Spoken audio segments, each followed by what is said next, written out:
Buenas tardes.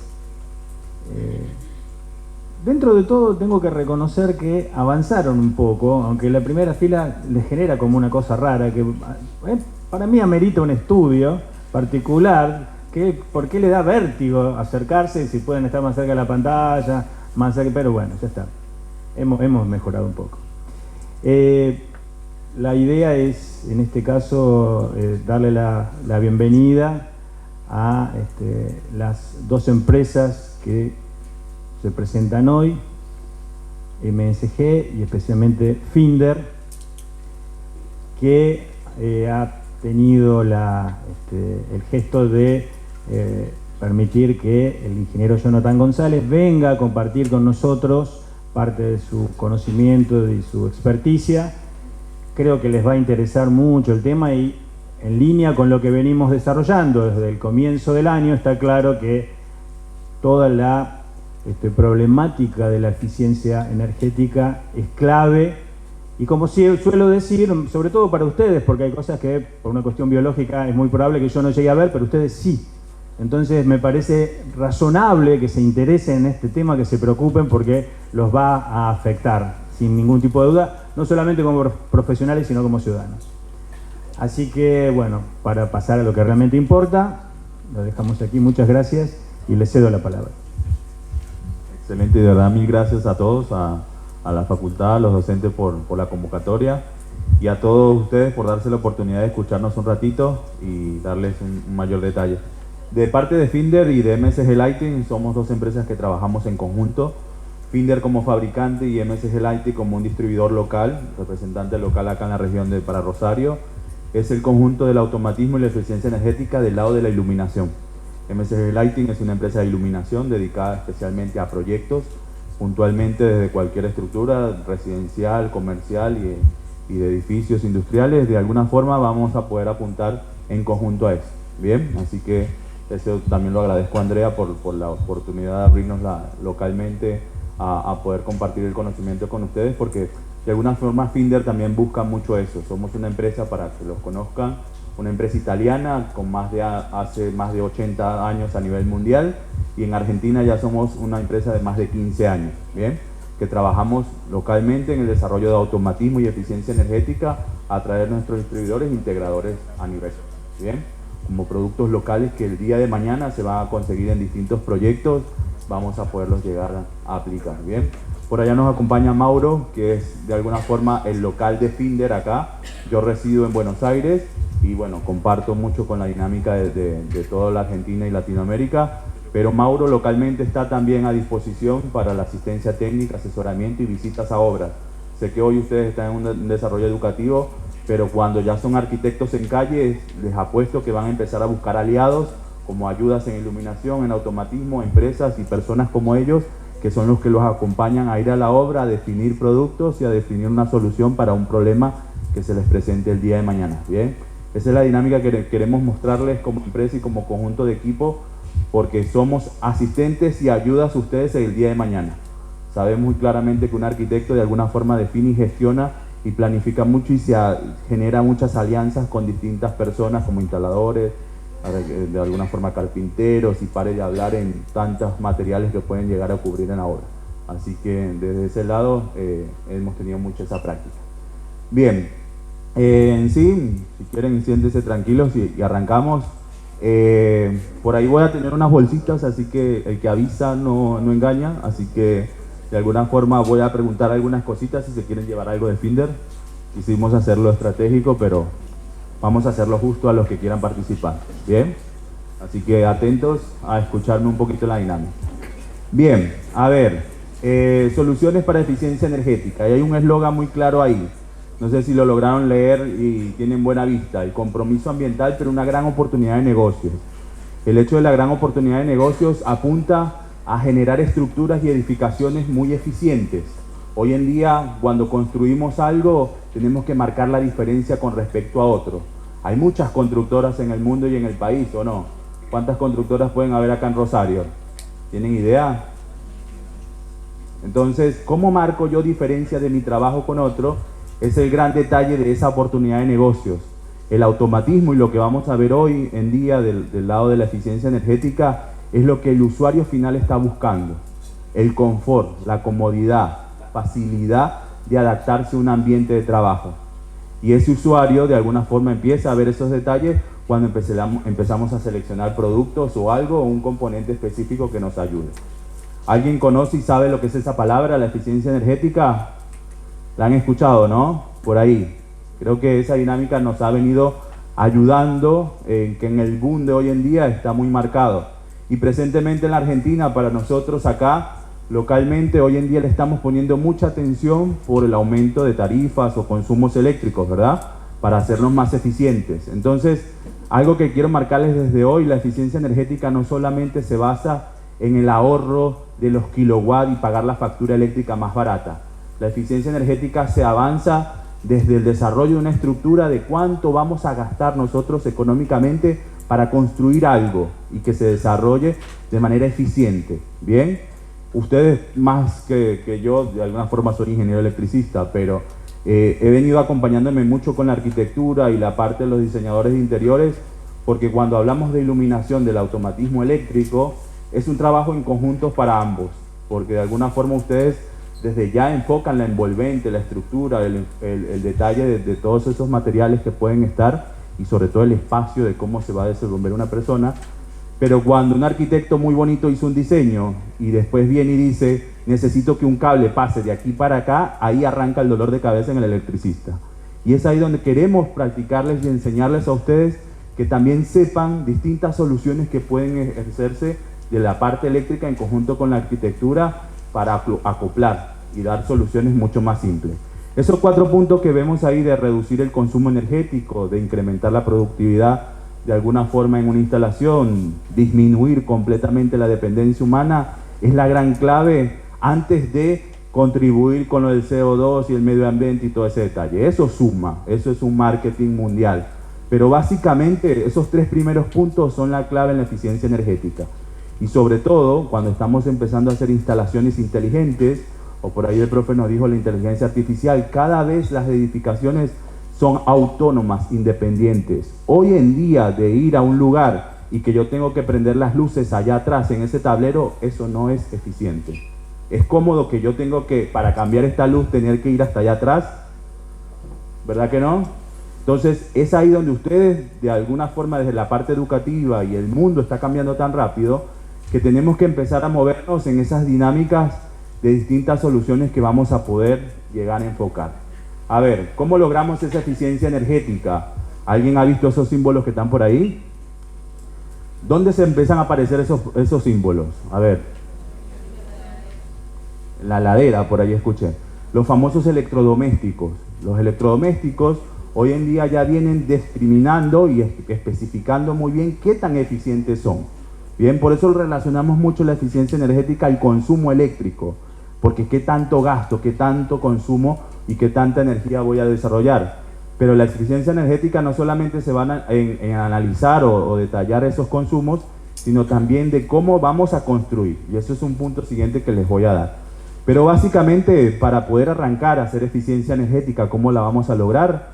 Básicamente tenemos que primero entender qué tan eficientes somos. ¿Bien? Y si vamos a arrancar, piense a un proyecto desde cero, ese proyecto desde cero de alguna forma tiene que evaluar consumos, variables, envolventes. Pero si les pasa a llegar el detalle que les va a ocurrir mucho, hacer remodelaciones, hacer modificaciones de estructura, entender específicamente cómo está eso, qué está consumiendo ahora, y después que implementemos automatismo, implementemos productos, implementemos materiales, qué tan eficiente lo vamos a lograr. ¿Bien? Eso es clave en la eficiencia energética. Al final les voy a dar un ejemplo de cómo se logra en paso a paso el desarrollo y la gestión de esto. Pero básicamente tenemos que tener un antes y un después para poder demostrar y poder de alguna forma garantizar la eficiencia en una instalación. ¿Bien?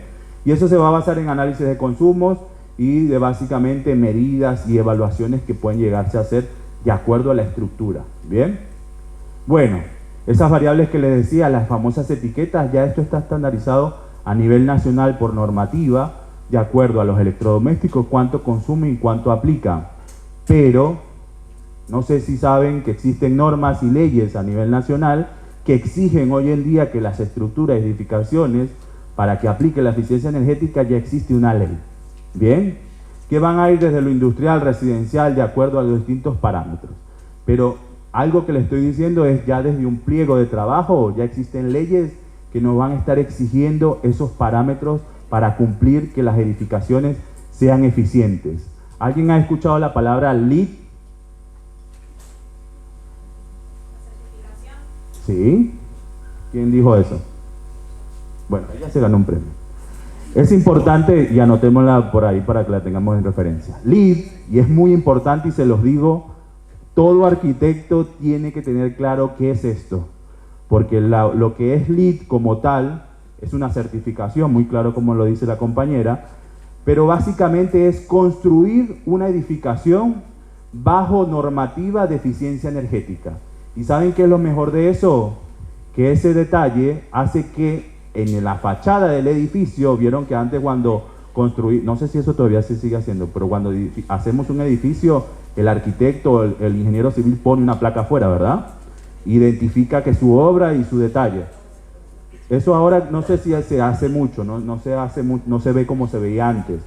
Pero esta certificación es lo que está buscando es que afuera exista un reconocimiento que le demuestre a los usuarios que van a ingresar a ese edificio que ese edificio es inteligente, es un edificio eficiente en consumos variables, temperaturas, calor, iluminación, en muchas cosas, ¿bien?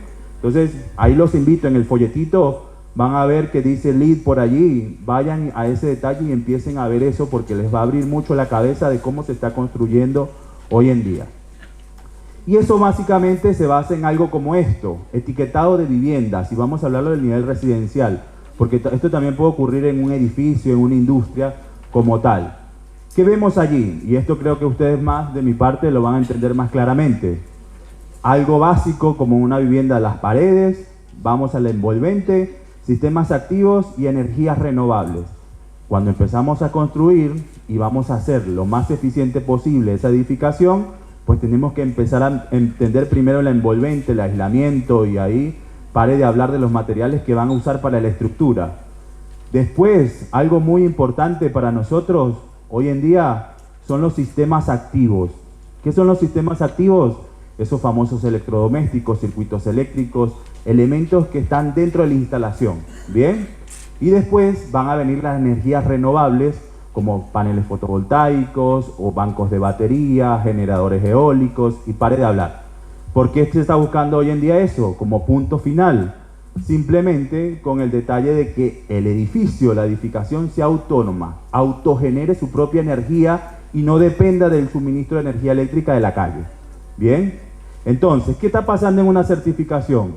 Mientras más puntos tenemos, más posición tenemos, pues nuestra edificación va a ser más eficiente. ¿Bien? Y ahora cuando vamos a vender una casa que tiene categoría A con respecto a una casa que tiene categoría G, ¿cuál va a ser más cara y cuál va a ser más barata? Y entonces todos ustedes van a ser arquitectos y todos vamos a vender, en pocas palabras. Vamos a hacer estructuras, vamos a hacer edificaciones, vamos a generar en el mercado una necesidad. Y es por eso que les digo, de hoy en día tenemos que marcar la diferencia. Y esos puntos son los detalles que las constructoras hoy en día están generando en demostrar que sus edificaciones sean más eficientes, ¿bien? Y no solamente se basa en el consumo eléctrico, se basa en distintos parámetros que vamos a poder exigir.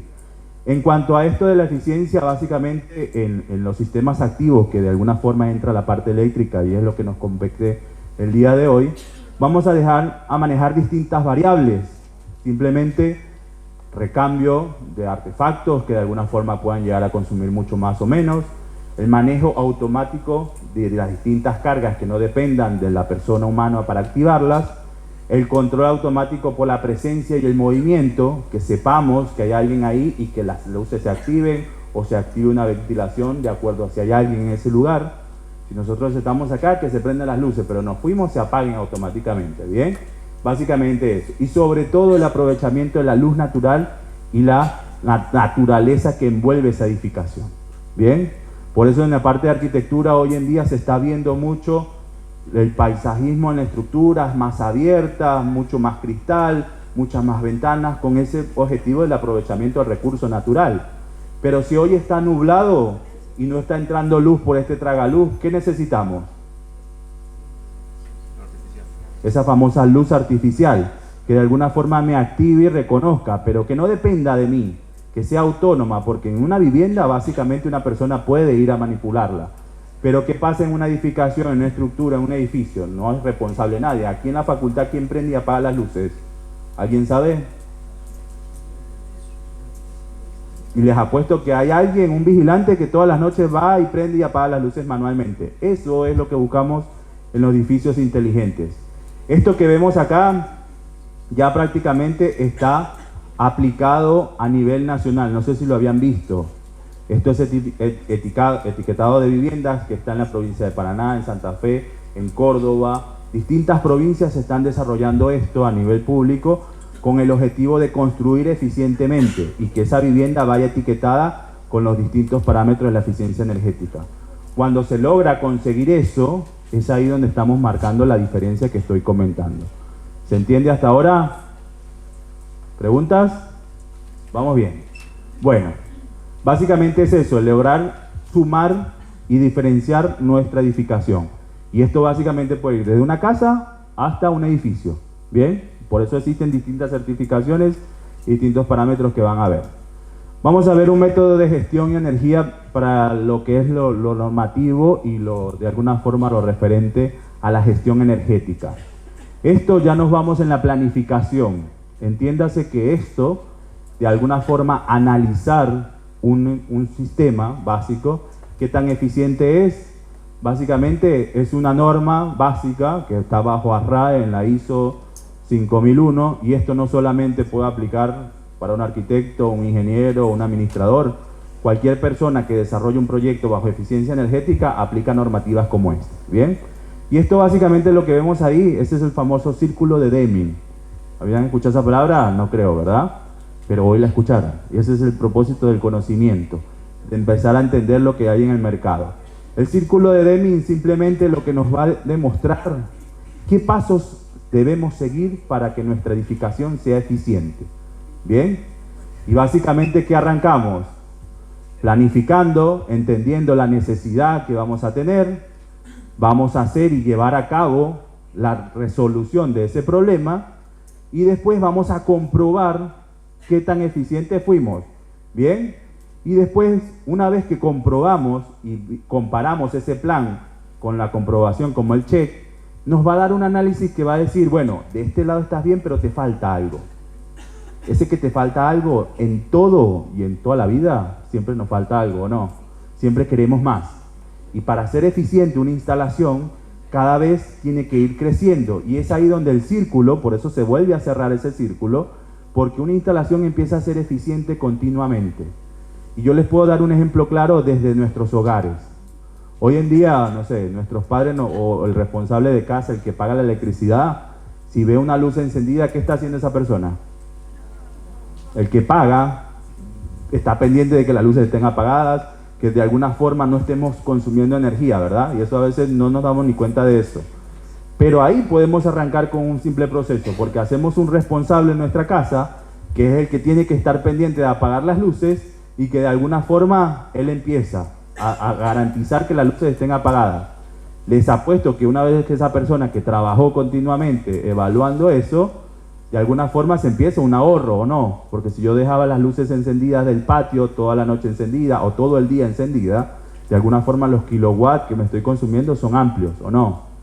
Entonces, de alguna forma, si es responsable esa persona y se dio cuenta que al siguiente mes nos ahorramos dinero del bolsillo, ¿qué pasaría con ese dinero?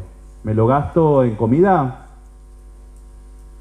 ¿Qué voy a hacer con el dinero cuando demostré que puse un trabajo, me lo ahorré y ese dinero, qué pasa con ese ahorro? ¿Lo meto en un fondo de inversión? Cuando hablamos del círculo de Deming, ese ahorro, ese dinero, siempre tiene que estar puntando siempre a mejorar. ¿Cuál sería el siguiente paso en esta persona que ahora está esclava yendo a aprender y apagar las luces? Entonces ahí está una clave fundamental en el automatismo clave, pero podemos tener que arrancar desde un principio. A veces muchas empresas o ustedes en el desarrollo de un proyecto no van a tener la capacidad económica para arrancar con todos los materiales de un inicio. Tenemos que arrancar paso a paso, pero darle posibilidad de crecimiento continuo a la instalación. Y algo muy importante y que marcamos ahí, no violando el confort de la comodidad del usuario. Y aquí les pongo un ejemplo claro. ¿Cuál es lo más importante dentro de una habitación y un ambiente para poder respirar y sentirnos cómodos? ¿La qué? La ventilación, la climatización, ¿verdad? ¿Y sabían que esos son uno de los equipos que más consumen energía en una instalación? Los aires acondicionados, las losas radiantes y todo eso. Entonces, si yo me pongo a analizar y digo, bueno, ¿qué es lo que más consume energía en una casa? ¿El aire o la losa radiante, verdad? Entonces ahora digo, bueno, para ser eficiente no prendo la losa radiante y no prendo el aire. Pero ¿qué me pasa a mí como ser humano? Entonces están violando al confort. Eso es muy clave y fundamental. Pensar en la persona que está dentro de ese ambiente y no sacrificarle una necesidad natural por ahorrarse algo. ¿Bien? Eso no es la clave tampoco. Entonces, siempre la norma va apuntando a ese detalle. Y aquí les marco una relación básica de cómo son los consumos energéticos dentro de una edificación. Por eso, ¿quién tiene el mayor poder dentro de la torta ahí? Y lo vimos claro, la climatización, y es lo que más se consume. Por eso cuando vamos a construir un edificio, una estructura, para ustedes es muy clave que la envolvente hoy en día tiene que garantizar una buena permeabilidad, que se mantenga el aire, que circule, no se pare de hablar de tantas variables, que no se pierda, que no se radie el calor o el frío que puede entrar o que puede salir de ese lugar, que se mantenga. Entonces es ahí donde está la clave, en que la climatización es ese mayor porcentaje, pero ¿quién lo sigue después? Esa famosa iluminación.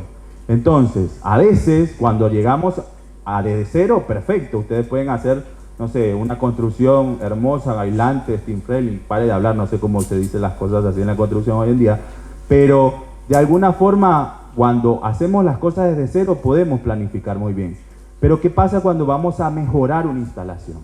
¿Es fácil cambiar y tumbar una pared? ¿Es fácil cambiar una ventana? ¿Es fácil cambiar un sistema de aire acondicionado viejo que de alguna forma viene por ductos al edificio? Entonces, cuando empezamos a buscar la manera de ahorrar energía dentro de una instalación, la primera variable que entra en juego es la iluminación. Empezar a mejorar los artefactos, la iluminación que sea automática y eficiente. Creo que vieron la evolución de lo que era el artefacto incandescente al artefacto LED, ¿o no? Creo que la mayoría son ya contemporáneos de LED. Pero de alguna forma antes eso nos había enseñado que era el exceso del consumo energético. Pero hoy en día todavía, aunque la lámpara sea de bajo consumo, todavía sigue consumiendo. Y por eso es que el objetivo clave hoy en día es darle la clave a ella en que sea autónoma y eficiente en el desarrollo de la automatización sobre todo. ¿Bien? Que esas luces no permanezcan encendidas. Que si hay luz natural, las luces se apaguen. Si subimos esas persianas ahora y ingresa luz natural, esas luces de ahí del extremo deberían estar encendidas. No, ¿verdad? Entonces ahí es donde está la clave del automatismo para empezar a desarrollar eficiencia energética dentro de una instalación. ¿Bien? Entonces, ¿qué vamos a hacer básicamente?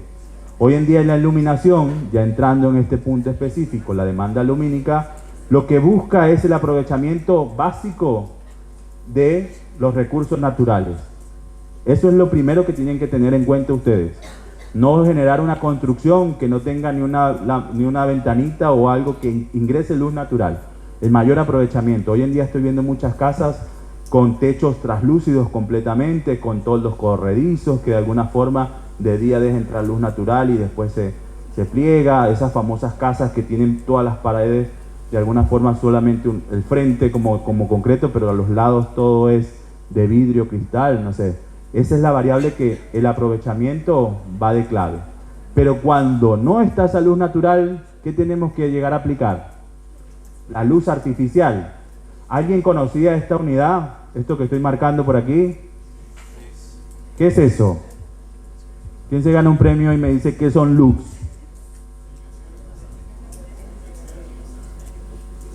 Es una unidad de medida y ahí tenemos otro premio. Es la unidad de medida, básicamente, de los lux ambiente. Ahí después va a quedar uno al final. Vamos a ver quién se vuelve. A ver, Cuando decimos lux, esto es muy importante que quiero que lo tengan en cuenta, porque simplemente es una unidad de medida, así como decimos metros, centímetros, es una unidad de medida para la luz ambiente, ¿bien? Reconocer cuánta luz natural existe dentro de un lugar. Para eso existen medidores. ¿Cuál sería el medidor de la luz ambiente? ¿Ah? Un luxómetro. ¿Bien? No es que no te quiera dar el premio, perdón. Pero la idea es básicamente, existen equipos de medición que nos ayudan a saber cuánta luz ambiente existe en un lugar. Y todos tenemos eso en nuestros celulares, ¿sabían eso? Existen aplicaciones gratuitas que las podemos descargar en nuestro celular y poder garantizar cuánta luz ambiente existe. ¿Bien? Entonces, cuando descarguen esa aplicación y la coloquemos en un ambiente, nos vamos a empezar a saber cuánta luz natural necesitamos. Porque ahí es donde empiezan las normas. Por ejemplo, en eficiencia energética empiezan que para recintos abiertos, una oficina como tal, tiene que tener la persona 500 lux ambiente para poder ver bien, trabajar bien. En un baño, en un espacio común, podrán existir 300, 200 lux ambiente. Para el exterior, completamente en la calle, podrán haber 80, 70 lux ambiente. Entonces, de acuerdo al lugar y de acuerdo al ambiente, van a existir normativas que nos van a exigir esos lux ambiente, ¿bien? Entonces, por eso cuando las certificaciones arrancan, la primera clave que arranca es eso, cuántos lux ambiente tiene que tener el automatismo para poder controlar. ¿Bien? Entonces, cuando hacemos automatización, claramente ¿qué hemos visto? Dios. Y eso que a mí me toca agarrar ruta ahora. Pero bueno, no simplemente vamos a tener certificaciones. Nos está rodeando la energía natural. Pero bueno, a ver. No perdamos el enfoque. ¿Qué tenemos acá? Básicamente tenemos el hecho de poder lograr esas certificaciones, porque con el automatismo, lo primero que busca una certificación LEED o ASRAE, lo que está buscando es que se genere ese automatismo directamente en una instalación. Al generar el automatismo tenemos una gran reducción de costos, generamos confort en los usuarios y sobre todo se valoriza el inmueble. Bien, esa es la gran clave de que un edificio con automatismo es muy distinto a un edificio convencional. ¿Bien? Creo que la gente le tuvo miedo al agua, ¿o qué puede ser? Puede ser. Bueno, entonces ahí es donde entra la clave en Finder. Por eso hago esta introducción básica, porque cuando se va a seleccionar un equipo de automatismo como tal, lo primero que le vamos a preguntar a todos ustedes es, ¿dónde lo vas a instalar? ¿Qué niveles de lux ambiente necesitas para poder programar? ¿Y cuál es la necesidad del enfoque total que vas a querer tener? ¿Bien? Esa es la clave de un asesor de iluminación o un asesor de automatismo. Cuando los acompaña en un proyecto, es el primero entender esa estructura, ese envolvente, ese layout de esa vivienda, de esa estructura, de esa oficina. ¿Bien?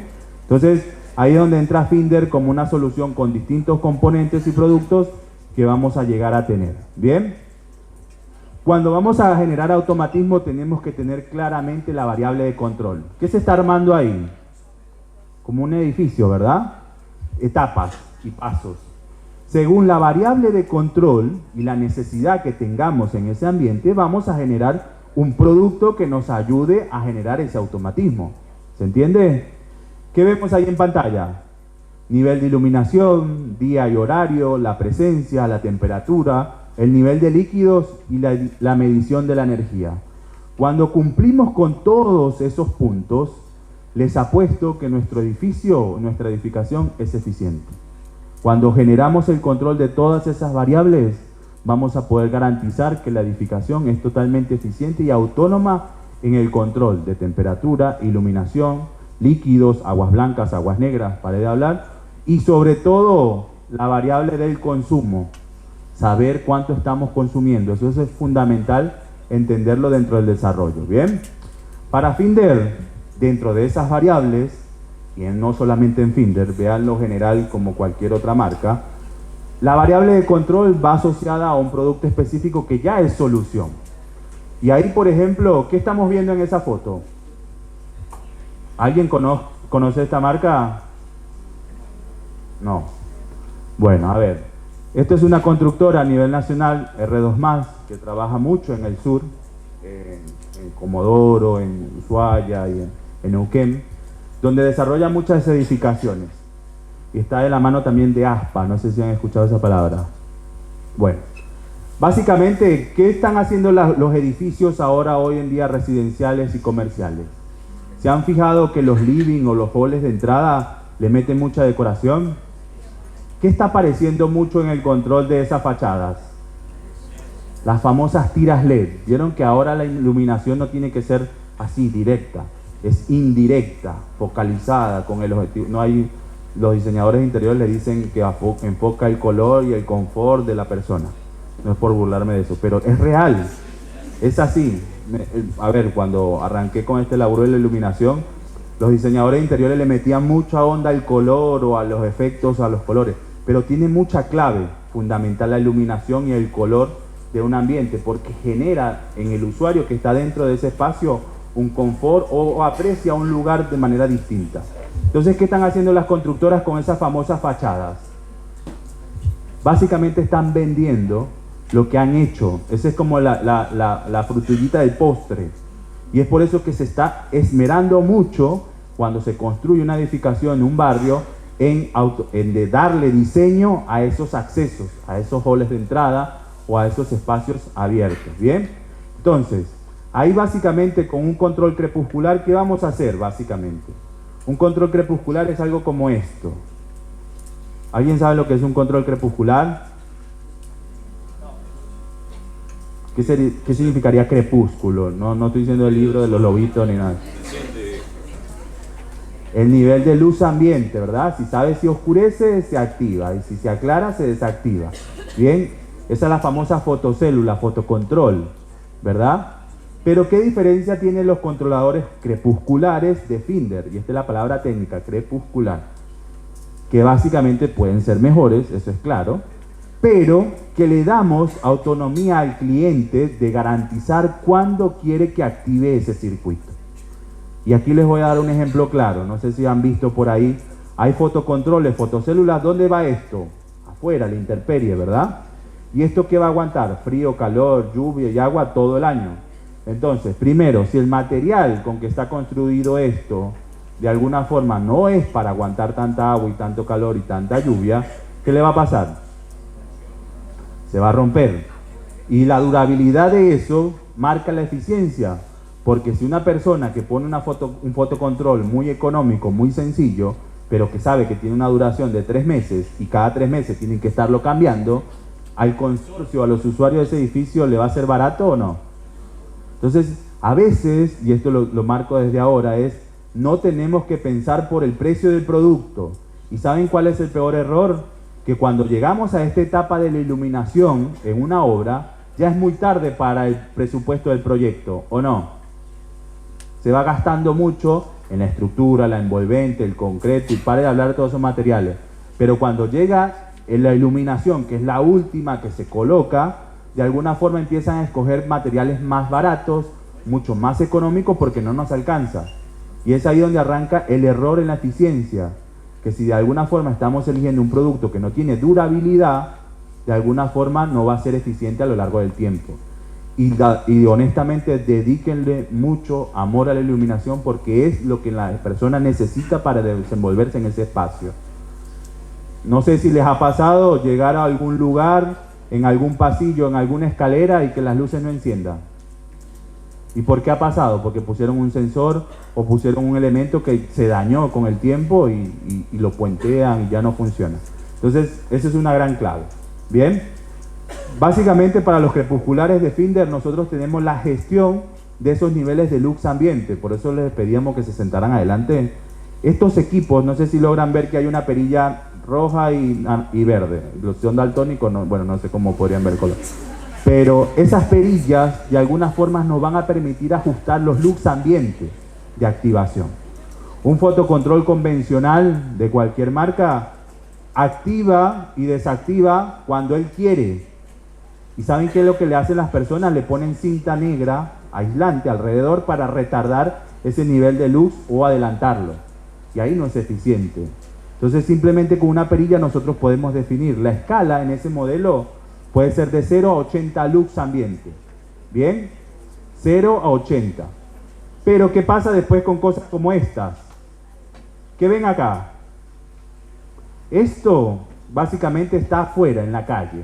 Hay modelos para estar a la intemperie, pero hay modelos que están para estar dentro de un tablero específicamente. Allá adentro, si yo quiero controlar estas luces por nivel crepuscular, el controlador lo voy a meter allá en el tablero. Y el sensor del nivel de luz ambiente, ¿dónde va a estar? Esto, que de alguna forma detecte o esto o algo chiquitito, puede estar puesto en el cielo raso, detectando el nivel de entrada de la luz de la ventana y hará que active y desactive el circuito. Pero la lógica cableada está asociada a eso, ¿bien? Pero el dato que les doy acá, que esto no se conoce mucho en el mercado, es que los fotocontroles convencionales de exteriores, si llegan mucho, es a 50, en caso de Finder a 80. Pero los que están en tablero pueden llegar a 1000 lux ambiente, 1000 lux ambiente, de ajuste. ¿Bien? Entonces es ahí donde podemos hacer control crepuscular en zonas internas. ¿Se acuerdan cuando les dije 500 lux ambiente? ¿Cuánto necesitaba 500 lux ambiente? ¿En qué ambiente necesitaba 500 lux? Bien, entonces cuando estás en una oficina que es apaisada con vidrios y cristal, de alguna forma tengo que garantizar que ahí existan 500 lux. Si estoy por arriba, la luz se tiene que apagar. Si estoy por debajo, se activa. ¿Se entendió? Entonces ahí básicamente con esto vamos a asociar. ¿Y qué hay acá? ¿Un reloj? No. ¿Qué hora dice ahí? Los que están atrás, ¿logran ver? ¿Vieron lo importante de estar adelante? Esto básicamente sabrá qué hora es del día. ¿Con qué objetivo de la eficiencia energética será eso? Sabe cuándo se hace de noche, sabe cuándo oscurece, pero es eficiente que yo encienda las luces de la fachada o de ese edificio básicamente a la noche porque está todo el mundo pasando la avenida, perfecto. Pero desde las 2 de la mañana hasta las 5 de la mañana esas luces deberían estar encendidas. ¿Quién las está viendo? Entonces es ahí donde está la clave en una constructora de colocar un control crepuscular para exterior que esté encerrado en un tablero bajo llave, que nadie se lo robe. Eso también es importante, porque cuando dejamos las cosas afuera el vandalismo existe. Entonces cuando lo dejamos en un tablero encerrado bajo llave y el equipo va a saber cuándo oscurece, pero también va a saber el horario, pues ahí estamos logrando mucha eficiencia. Simplemente el detalle de no tener activada toda la noche todas las luces. ¿Cuánto nos estamos ahorrando ahí todo el día? ¿Se entendió? Vamos con la variable del tiempo ahora. Primero variable crepuscular. Ahora los horarios. Saber cuándo es un lunes, un martes, un miércoles y saber las horas del día. ¿Qué vemos ahí? Una gran avenida. Eso está en San Juan, básicamente, y para nosotros es un caso de éxito de donde están aplicados productos como estos. Los relojes, básicamente, lo que van a servir es para activar y desactivar un circuito por tiempo, por horario, ¿verdad? Pero la diferencia que les marco hoy en día, que existen relojes que son astronómicos. ¿Habían escuchado esa palabra? Ni en el tarot, ni el... Ajá, ve. Pero la palabra astronómico, si de alguna forma lo que da es a relucir posicionamiento global. ¿De dónde estás en la Tierra? ¿Saben lo que son las coordenadas geográficas? Latitud y longitud, ¿no? Bueno, no me voy a poner a explicar de eso. Pero cuando yo defino en un lugar, en un terreno, una latitud y longitud, yo estoy ubicado en un punto de la Tierra, ¿o no? Al yo saber esa ubicación como un GPS, ¿qué voy a saber yo? Cuándo ocurre el alba y el ocaso en ese lugar. Entonces, ¿para qué sirve un reloj astronómico básicamente? Para activar y desactivar circuitos cuando oscurece y cuando amanece, ¿o no? Y además tengo tiempos de horario intermedio. ¿Bien? ¿Qué pasa con esto? Estos equipos, por ejemplo, poníamos el ejemplo claro de una calle, es porque allá afuera las fotocélulas se deterioran, se dañan y se las roban. Y por eso existen tableros como esos que guardan todos los equipos y controlan toda la gestión del exterior. Y eso no solamente sirve para una avenida, alumbrado público, barrios, exteriores, fachadas. Pare de hablar de dónde podemos controlar exteriores, ¿bien? ¿Se entiende? Para los relojes, hoy en día existen hasta relojes que son dimerizables. No solamente voy a prender y apagar, sino en un horario le voy a decir a la iluminación que se coloque en un porcentaje. ¿Cuál va a ser la eficiencia ahí en una plaza pública, por ejemplo? Anochece, ocurre el ocaso, se activan las luces en un 100% o se podrán activar en un 70% de acuerdo a cómo esté la intensidad, y mientras más oscurece se va aumentando la intensidad del brillo. Y ahora, en la madrugada, cuando sabemos que esa plaza no la está transitando nadie, la lámpara va bajando su intensidad dejando una luz de cortesía, tenua para los usuarios que puedan aparecer, esos que vienen de fiesta de boliche, entonces pasan por ahí, por lo menos están seguros. Pero no le apagas por completo la luz. ¿Y saben qué es mejor acá? Cuando una lámpara se mide la vida útil por cuántas veces prende y apaga. Entonces, si una lámpara yo no la apago, sino más bien la bajo la intensidad del brillo, y hoy está ocurriendo mucho que bajamos la intensidad de las lámparas a un 10%, a un 5%, sigue circulando corriente, ella nunca se apaga, y vuelve a aumentar su intensidad de acuerdo a los horarios. Son las 10 de la mañana y esta lámpara está dimerizada en 10. A mi ojo no lo veo que está encendida, pero realmente le sigue circulando corriente. ¿Qué pasa con una lámpara que no se apaga? Va a empezar a multiplicar su vida útil. Entonces, si yo no la apago, porque la vida útil se mide por cuántas veces se apaga, si yo la dimerizo, la vida útil se multiplica. Y es por eso que en alumbrado público, allá afuera, las lámparas cuestan y son costosas. Y por eso, de alguna forma, se busca ese control. ¿Bien? Sensor de movimiento y presencia. ¿Alguien sabe lo que es un sensor? Sí, ¿verdad? ¿Cuál es el peor dolor de cabeza que genera un sensor? A ver. Que no prende, que demora en encender, o que estoy y se me apaga la luz. Ahí hay una gran clave. Fíjense que para Finder existen varios modelos de sensores. Y esto se los marco de hoy en día, y hoy estoy agradeciendo al mundo estar en una escuela de arquitectura, porque cuando el arquitecto ya está en obra, le cuesta entender esto por el precio del producto. Porque dice, no es muy caro, no me sirve, y no te escucha. No te escucha de lo funcional que puede ejercer un producto. Entonces, básicamente, ¿qué les digo, chicos? Hoy en día existen sensores de acuerdo al lugar de trabajo de dónde va a estar. No es igual un sensor que está en un baño, que está en un pasillo, que está en el exterior, que está en una oficina. Hay distintas funcionalidades. Y esto lo que quiero que les quede claro es que cada empresa tiene varios modelos y de acuerdo a los modelos va a generar el confort y la comodidad del espacio en ese lugar. ¿Bien? Entonces, vamos a ver sensores para presencia y para movimiento. ¿Bien? Todo sensor básicamente lo que tiene simplemente son unas perillas que nosotros vamos a poder controlar en cuanto a nivel de luz ambiente y el tiempo de retardo al apagado. Esas son las dos variables de control básicas en un sensor.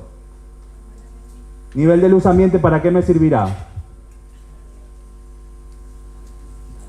Para que él vea el concepto del crepuscular que vimos anteriormente.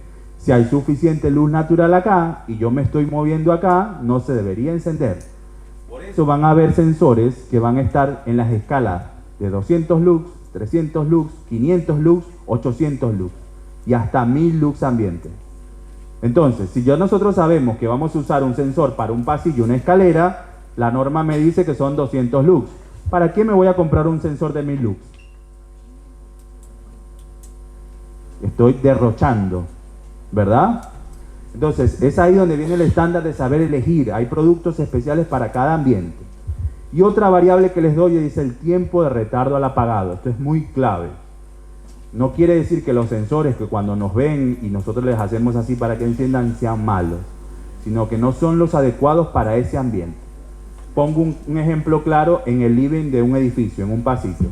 Voy a tomar el ascensor. Me paro acá frente al ascensor y la luz se encendió. Van a haber sensores que son con tiempo acumulado y con tiempo reseteable. ¿Bien? Los que son acumulados, de alguna forma, son los más baratos. Y eso lo que nos va a hacer es que cuando yo llegue, me detecta y empieza a contar el tiempo que le programo, ¿verdad? Y esos tiempos, en los más baratos, pueden llegar a ser hasta 8 minutos. Entonces, si yo llegué al living de un edificio y estoy esperando el ascensor y el ascensor no baja, y pasan más de 8 minutos, ¿qué le va a pasar al sensor? ¿Y qué hacemos nosotros? ¿Y saben qué es lo peor? Cuando ocurre en un baño, cuando ocurre en una oficina, ¿o no? Entonces, si de alguna forma ese tiempo es acumulado, él siempre va a terminar de contar, y si vos seguís ahí te tenés que volver a mover, básicamente. No le pidas más porque no puede hacer más. Pero un sensor que es reseteable en los casos de Finder, cada vez que tú te mueves de un lugar a otro, el sensor te va a ver y va a activar. ¿Bien? Entonces, simplemente vuelve a contar a 0 cada vez que te ve. ¿Bien? Y eso increíblemente marca mucho el costo del producto. ¿Bien? Eso véanlo claramente. Datos que les doy por ahí, vamos a ver algo visual. Existen sensores que van a estar a la intemperie también, para depósitos, almacenes, que aguantan mucho frío y mucho calor. ¿Qué dice por aquí? ¿Dónde podré sentir esa temperatura? ¿En Ushuaia? Pero a veces en la intemperie hay sensores que si ustedes los colocan, y no, hay muchas marcas que no superan bajo 0. Si se congelan no va a detectar y no se va a mover y no va a poder activar. Pero nuestros equipos, ¿saben dónde están apuntando mucho? A cámaras frigoríficas, a elementos donde almacenan alimentos, depósitos que hoy en día son así de enormes, y esto es una heladera, ¿bien? Donde guardo alimentos, productos, ¿bien? No por decir marcas, pero empresas como Carrefour, Macro y todo eso, almacena productos de esa forma, ¿bien? Eso para la intemperie. ¿Y qué estamos viendo? El formato de pared, que viene el cable por la pared, pero acá vamos a ver formatos que van al techo. Algo que les doy clave cuando se van a elegir sensores, siempre traten de colocarlos al techo en lo posible, porque no va a generar un foco de no detección. Si yo lo coloco ahí en la pared y alguien se antojó de poner un mueble aquí, ¿qué va a pasar el sensor? De alguna forma le está obstruyendo la visibilidad al equipo. Si lo colocas en el techo no vas a poder interrumpir porque él baña por completo todo el espacio de trabajo. ¿Qué vemos ahí en el folleto, en la imagen? Áreas de cobertura mucho más amplias. Sensores como este me están permitiendo el control en un espacio de trabajo como una cochera como esa, donde yo tengo que colocar como 5 o 6 sensores de estos que cubren 8 metros de radio. Esto me llega a cubrir 4 metros de ancho por 30 metros de largo. ¿Quién es más eficiente? ¿Cuántos huecos tengo que abrir en el techo? Y eso es el dolor de cabeza de todo arquitecto, como un cielo raso, como un Durlock. Odian que le abran hueco en el techo. Entonces, de alguna forma, es más el detalle de la mano de obra que involucra instalar un producto. Dense cuenta de eso. No solamente el costo, sino de que cuánto cuesta instalarlo, cuánto me ayuda a mí en la modificación. ¿Y saben qué es lo peor? ¿Cuántos puntos de falla tendré el día de mañana? Porque mientras más equipos tenga, pues tengo la posibilidad de que más fallen. ¿Bien? Entonces, es ahí donde está la clave de funcionar en esos espacios y ambientes de trabajo. ¿Bien? Vamos a ver ahí algo, eso lo vimos por el de pasillo, pero bueno, ahí estamos asociados también a las oficinas. ¿Qué tenemos acá? ¿Qué dice ahí arriba? Control de temperatura. ¿Alguien ha escuchado lo que es un termostato? Mide la temperatura ambiente, activa y desactiva. ¿Y un cronotermostato qué será? ¿El tiempo de qué? Que activa y desactiva. Un termostato, por eso es clave acá, y se los quiero marcar porque mucha gente no lo conoce. Un termostato mide la temperatura todos los días, igual no sabe reconocer qué día es, y un cronotermostato sí. Vas a ver cuándo es lunes, martes, miércoles, jueves, viernes, sábado, domingo, y sabe las horas del día. ¿Para qué servirá esto entonces? Básicamente en un ambiente que mida temperatura y yo pueda gestionar activaciones de esos circuitos. Si yo llego a un lugar que no tiene climatización, todo está apagado, bien sea habrá mucho frío o calor, y cuando llegamos a ese ambiente, ¿qué es lo primero que hacemos? Prender el equipo y ponerlo a full, bien sea por calor o por frío, ¿verdad? Cuando tenemos mucho calor lo ponemos ahí en 17, y si pudiese tener menos, yo le pondría menos. Pero la idea es, ¿qué está pasando ahí? Fuerzas mucho a la electricidad a que trabaje rápidamente para climatizar. Y mientras mayor yo trabajo, pues mayor consumo energético voy a tener. Es muy distinto que yo sepa que, por ejemplo, en una oficina, en una universidad, ustedes arrancan clase a las 8 de la mañana y ya a las 7 de la mañana se activa y la rampa de arranque es mucho más suave que una rampa pico. ¿Se entiende? Entonces, un cronotermostato nos permite programar horarios en la activación de circuitos, activación y desactivación, de acuerdo a cómo se desenvuelven las personas en ese lugar. ¿Se entendió? Y básicamente es abrir y cerrar un circuito por temperatura. Lo bonito de esto, que no es que porque sea táctil y que puedo tocarlo, esto ahora es Wi-Fi también. Y ahora ustedes, de acá a la universidad, cuando se quieran ir a su casa, ya pueden ir encendiendo la caldera, la calefacción y ya matizando. ¿Quién tiene una loza radiante? ¿La tienen por ahí? ¿Una caldera? ¿Cómo generan calefacción en sus casas? Ponele que es la estufita. Pero cuando yo voy a la estufa, pero eso es muy importante, no pensar con nuestro bolsillo, pensar con el que el cliente está pidiendo ahora. Entonces, de alguna forma, si esa estufa yo la llego a prender, ¿cuánto tiempo tarda en climatizar el ambiente? Es mucho el tiempo. Entonces es ahí donde está la clave de mantener el control. Y a veces, muchas veces, ¿por qué creen que no las apagan? Pásate el invierno y pasa encendida toda la noche. Eso es eficiente. ¿Cuánto combustible estamos gastando? Entonces, yo podría decir que en unos horarios consume menos, consume más, y lo peor de todo es que ahora las edificaciones todas son eléctricas.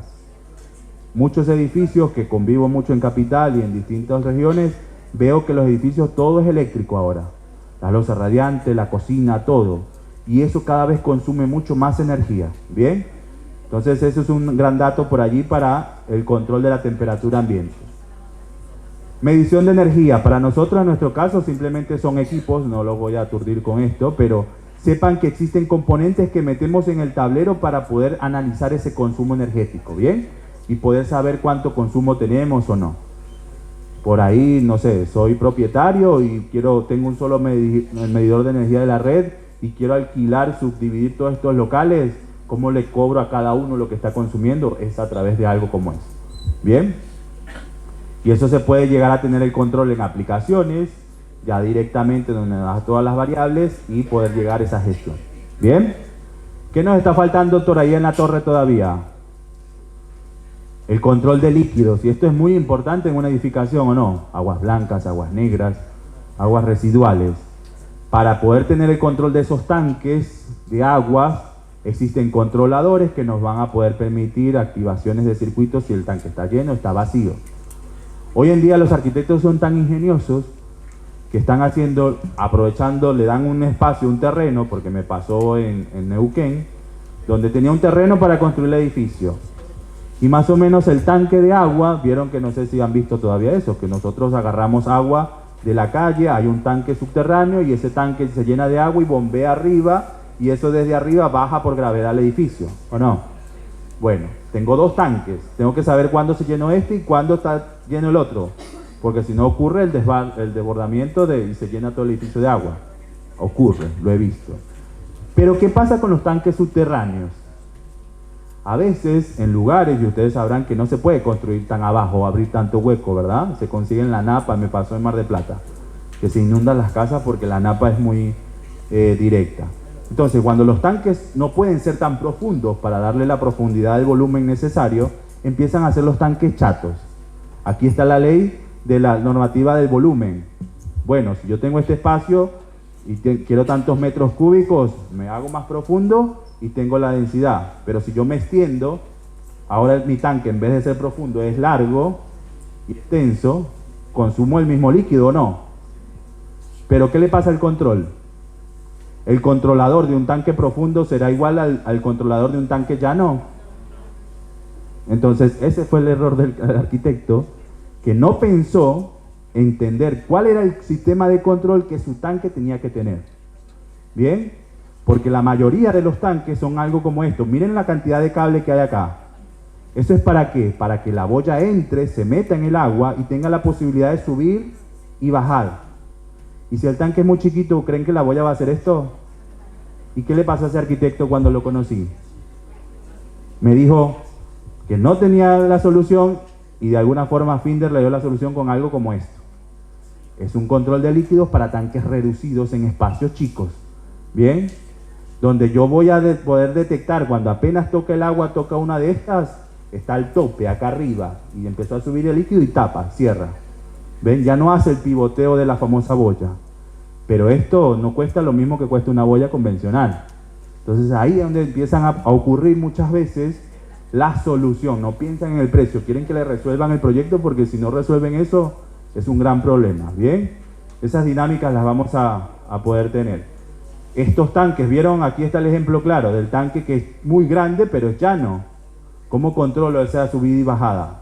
Van a existir sensores, controladores, detectores de inundación para poder activar y desactivar, mandar alarmas. ¿Bien? Eso es lo que quiero que les quede en la cabeza. Que existen componentes que nos permiten saber el nivel de líquido y también mandar reportes, activaciones a distintas variables. ¿Bien? Todas esas cosas que vimos son independientes o no. El control crepuscular trabajaba por un lado, el medidor, todo. Pero cuando yo quiero hacer el edificio inteligente, todas esas variables las tengo que unir en una sola, ¿o no? Es ahí donde existe un controlador como esto, que agrupa a través de sus entradas, todos los cables de estos equipos llegan acá y estas salidas se activan a las cargas, a los circuitos. Y es ahí donde un edificio empieza a hacerse inteligente porque se gestiona todo a través de un solo componente. Bien, esa es la centralización de conceptos como estos que pueden llegar a ocurrir. ¿Alguien sabe lo que es la domótica? Todavía creo que en arquitectura llegan a ese concepto más arriba, ¿verdad? En la universidad. Pero a ver, la domótica existe desde hace mucho tiempo y es la gestión centralizada de distintos dispositivos. Pero aquí les marco una clave y quiero mostrarles es esto, cómo poder la domótica resolver una instalación. Los circuitos, sepan que van a existir componentes que van a estar conectadas a las cargas, ¿verdad? A las lámparas. Y ustedes van a una pared directamente y están las teclas, ¿o no? Prendo y apago. Todo eso está cableado. ¿Qué es la clave de la domótica? Que ahora yo pueda centralizar la activación de esos circuitos de manera inalámbrica, ¿verdad? Famosos controles remotos, famosas aplicaciones, que yo vengo desde un celular y puedo prender y apagar las luces, ¿verdad? ¿Alguien conoce Alexa o Google Home? ¿Y tienen controlando lucecitas en sus casas? ¿Y por qué no? Si tienen Alexa, ¿por qué no de alguna forma no lo controlan? Mucha gente cree que Alexa es la que prende y apaga las luces. No es así. Acá está la magia en eso, que hay componentes que se asocian a los circuitos, que los circuitos de alguna forma van a estar conectados a esos componentes, pero esto tiene la habilidad de hablar en Wi-Fi, en Bluetooth, a mi celular. Fíjense, no sé si logran ver por aquí, vamos a ver si... Vamos a ver la bombilla.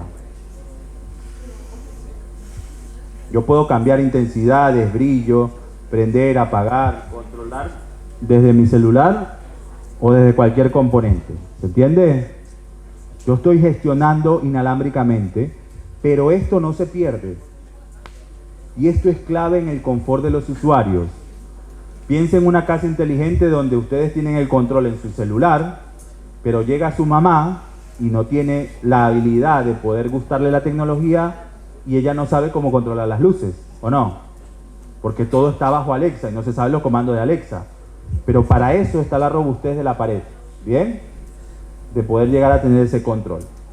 Básicamente lo que les digo, no, podemos hacer una clase especial de domótica, pero la idea es que sepan que existen componentes que ahora son inalámbricos y nos permiten la gestión. Y vieron esto, básicamente es redondito, ¿verdad? Pero ¿qué ven acá? Voy a acercarme porque nadie se quiso acercar. Tengo que, para que vean. ¿Qué ven aquí? Como una tecla, ¿verdad? Si ahora yo voy a mi casa y pongo esto en la entrada de mi casa para que prendan todas las luces y se apaguen todas las luces, ustedes cuando lleguen a mi casa van a entender que acá se prende la luz. Por eso existen formatos especiales. Hay gente que quiere hacer la diferencia y hay gente que no. ¿Bien? Pero aquí quiero explicarles y romperles la cabeza. ¿Qué pasa acá? Básicamente cuando yo presiono, mando un pulso vía Bluetooth al equipo. ¿Bien? El Bluetooth, creo que saben que es algo que existe desde hace mucho tiempo. Aquí no puedo decir la palabra contemporáneo porque no son muy contemporáneos conmigo. Pero la idea es que de alguna forma el Bluetooth viene creciendo cada vez con el tiempo, no ha desaparecido. ¿Y saben por qué? Porque es la única tecnología de comunicación que no necesita tanta energía para mandar un dato, una información. Por eso el Bluetooth sigue existiendo y por eso los componentes electrónicos, los celulares son chiquititos, ¿verdad? Porque no necesitan tanta energía para poder mandar un dato. Entonces, teniendo esa base del Bluetooth, es por eso que nosotros tenemos estos chiquititos. Pero ahora, si yo les digo que esto no usa baterías, ¿cómo mando la energía hasta allá? ¿Cómo puedo yo irme hasta allá? Porque esto puede tener un alcance de 10, 15 metros de distancia. Y yo puedo seguir prendiendo y apagando las luces. ¿Cómo manda la energía de ahí para allá? ¿Quién se quiere ganar el premio? Inicialmente dije Bluetooth. Puede existir el Wi-Fi con la habilidad del celular. ¿Bien? Pero el dato acá que les doy, esto es un piso eléctrico. La energía de roce. Simplemente al yo presionar, hago la suficiente energía para mandar ese pequeño pulso en Bluetooth y active. ¿Saben dónde ha funcionado mucho esto? Tengo 2 proyectos con bancos, donde en un banco yo no puedo conectar sistemas Wi-Fi. ¿Por qué? Porque violo la red cibernética del banco. Entonces de alguna forma no puedo conectar sistemas Wi-Fi. ¿Y saben qué es lo que peor que pasó en el banco?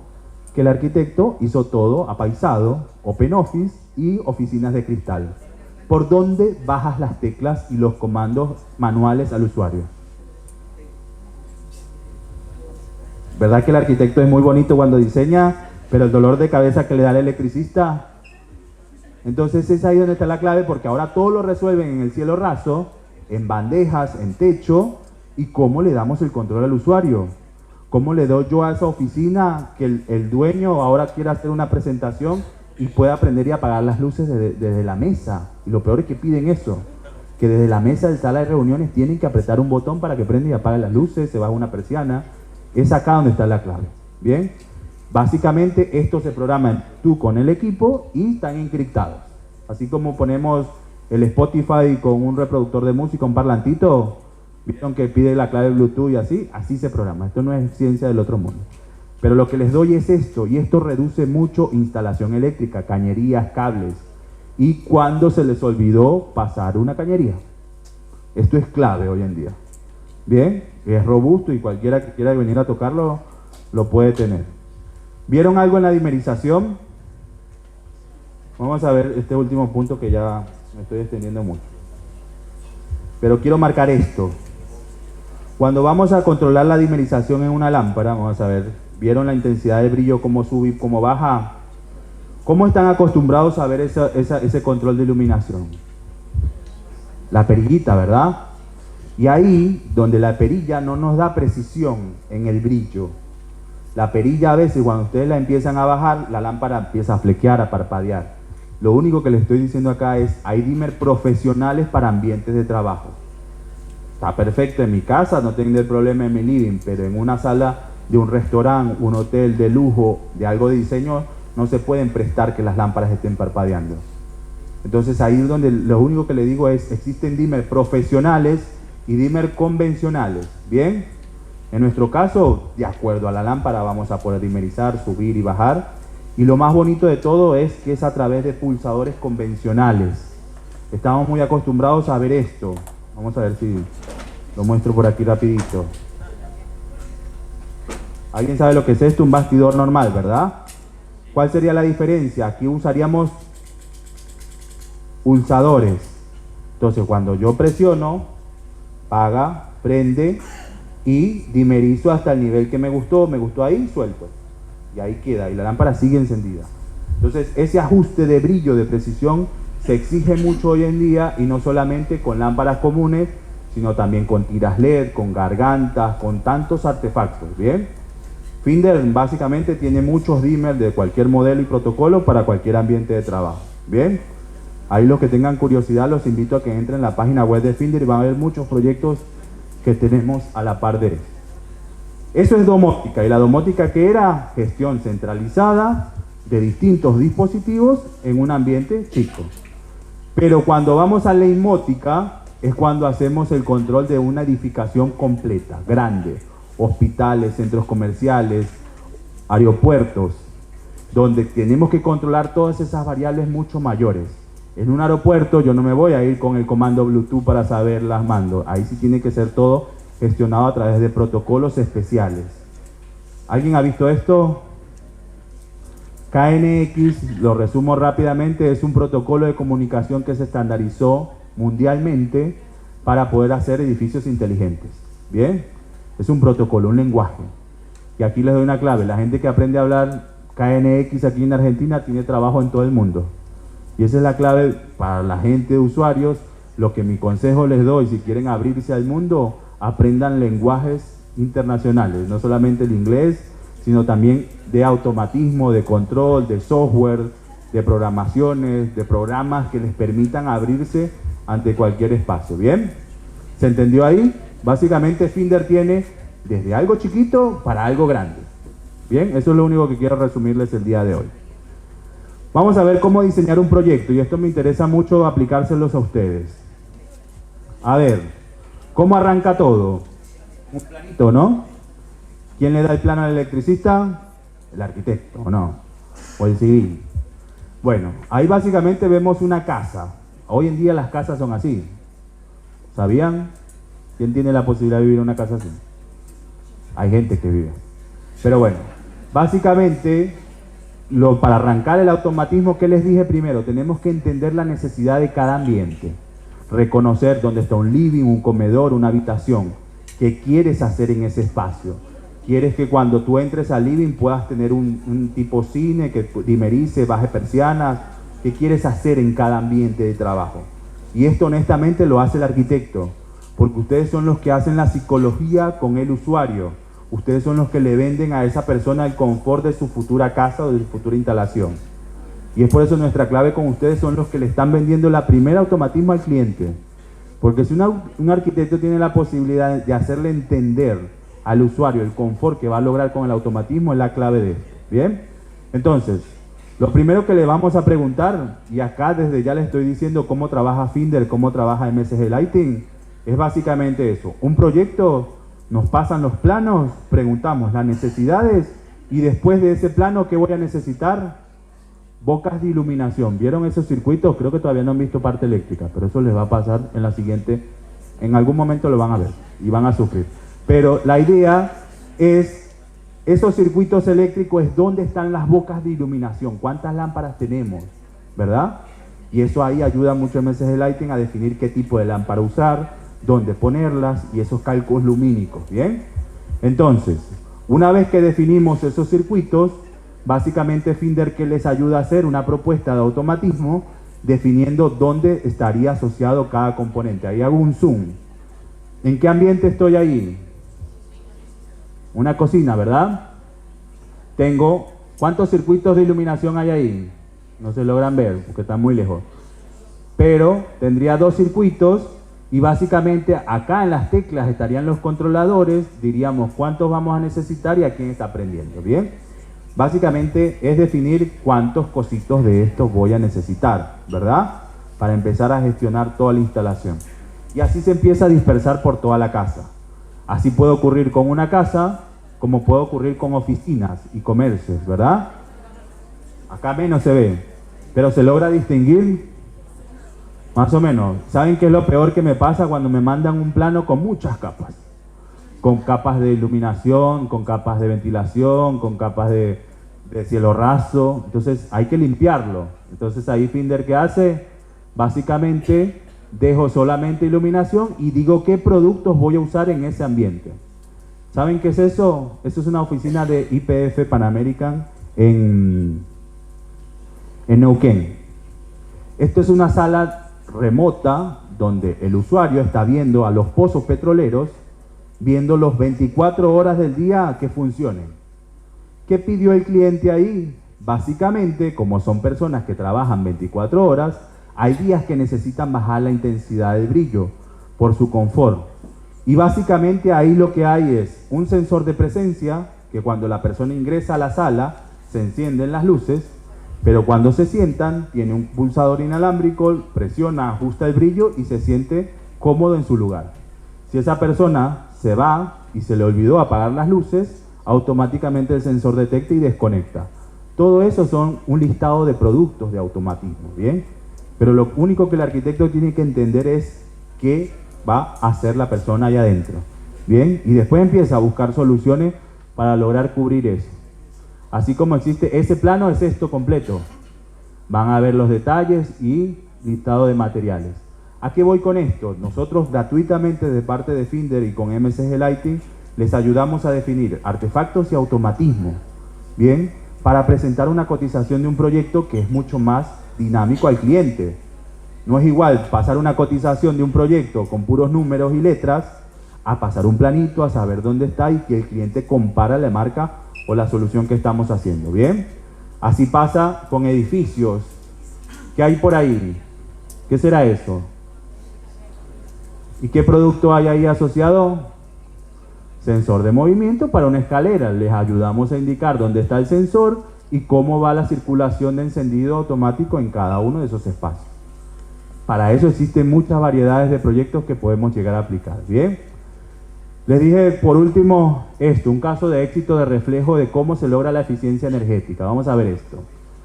Y ya terminamos. Esto es la Facultad de la UTN en Buenos Aires. Hace unos años atrás, justo entrando yo en Finder, hicimos un automatismo con el objetivo de ahorrar energía. Y aquí les pongo una pregunta. Cuando ingresan a las aulas de clase, ¿cómo prenden las luces ustedes? ¿Con tomacorrientes así o con teclas, verdad? Así pasaba más o menos acá. La universidad tienen ventiladores, miren, que aquí no tienen aire acondicionado, tienen ventiladores de techo. ¿Y qué le pasaba a las personas? Cuando ingresaban, dejaban las luces encendidas y la universidad pasa con toda la luz encendida todo el día.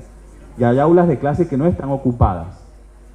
Básicamente aquí lo que tenemos es un control en la pared. ¿Vieron dónde están las teclas? Hay dos botones, ¿verdad? Esos botones que permiten, cuando ustedes ingresan a clase, apretan un botón, prende la luz, y el otro botón prendía la ventilación, ¿verdad? Pero el detalle acá de nuestra parte, eso fue lo que hoy en día hay.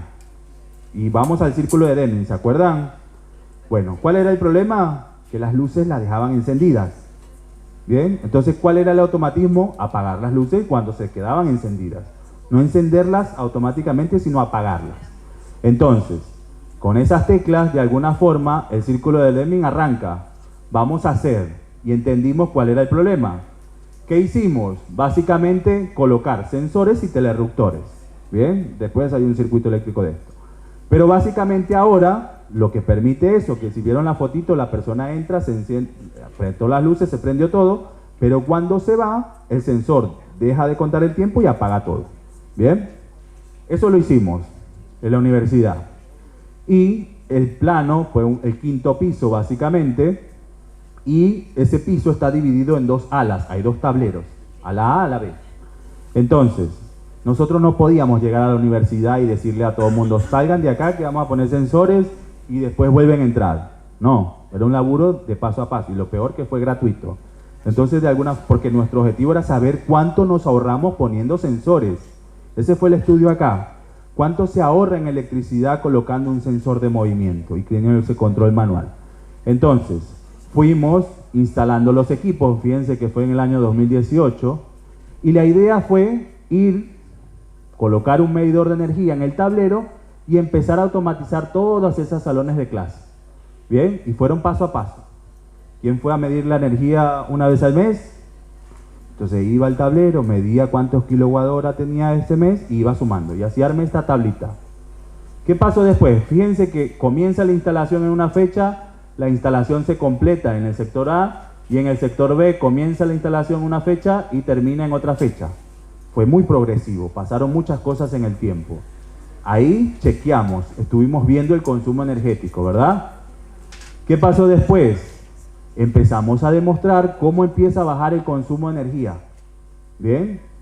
¿Por qué creen que pasa este pico que está ocurriendo acá? De octubre, noviembre a febrero, marzo. Otra cosa más. Puede ser la época del año pero acordate que había ventiladores. Entonces, lógico que puedo sumar más la ventilación, Pero acá la universidad, y les apuesto a ustedes también, no es igual cuando arranca el curso que cuando termina el curso, ¿verdad? ¿Cuánta gente se va y abandona? Entonces, las aulas se ocupan menos a fin de año y a principio de año estamos todos emocionados a arrancar clases. Eso es lo que ocurre ahí. ¿Qué les estoy queriendo demostrar con esto? Esto fue en la aula, en el sector A y en el sector B. Fíjense que aquí tendió a la baja, más o menos. Pero básicamente lo que les doy a entender es, todo proyecto es independiente. No es porque yo les diga un estándar de que esto se va a cumplir con todos por igual, porque el desenvolvimiento de los usuarios en una edificación depende del funcionamiento de cada espacio. Bien, en este caso la universidad se vio eso. Pero básicamente, ¿qué pasó aquí? Fíjense en el ahorro del consumo energético que logró ocurrir solamente colocando sensor y un interruptor, sin modificar tanto la instalación eléctrica. Lo resumo más rápidamente. Ahí activamos y vimos realmente cuánto fue el ahorro. 42, 31% de ahorro. ¿Qué hizo la universidad con ese ahorro? Volvió a invertir. ¿Y ahí dónde va el hacer? De alguna forma, ese ahorro obtenido, faltaba todavía una sala de acá y la universidad ahí en esa fase 3 pagó la implementación. Finder le dio gratis los materiales, pero después pagó. ¿Saben cuánto se ahorró? ¿Saben más o menos cuánto puede estar pagando la universidad acá en electricidad? Los invito a que vean esos datos. Son millones de pesos.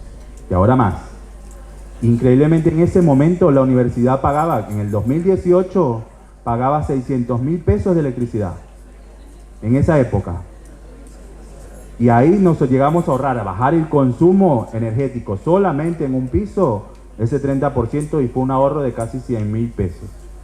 Bien, que mensualmente empezó a disminuir. ¿Qué hizo la empresa con ese dinero? Reinvirtió, compró los materiales y siguió sumando. Y hoy en día ese proyecto se convirtió en prototipo dentro de la universidad y se siguieron sumando pisos y en las otras facultades lo fueron haciendo. Pero aquí lo que voy claramente es que dense cuenta que para ser eficiente no es que tengo que reformar todo desde cero. Empezar clave y detectar cuáles son las cosas que están generando consumo y empezar a generar el automatismo asociado a eso. ¿Bien? Ahí tenemos un ejemplo claro y aquí hay un ejemplo de un pasillo. Y esto sí está muy estandarizado, por ejemplo, en una empresa como Pecon en Neuquén. Y el análisis es simplemente dejar las luces en un pasillo encendidas por horarios de trabajo, el nivel de luz ambiente que necesitaba y todo. En este caso, el consumo de energía bajó a un 50%.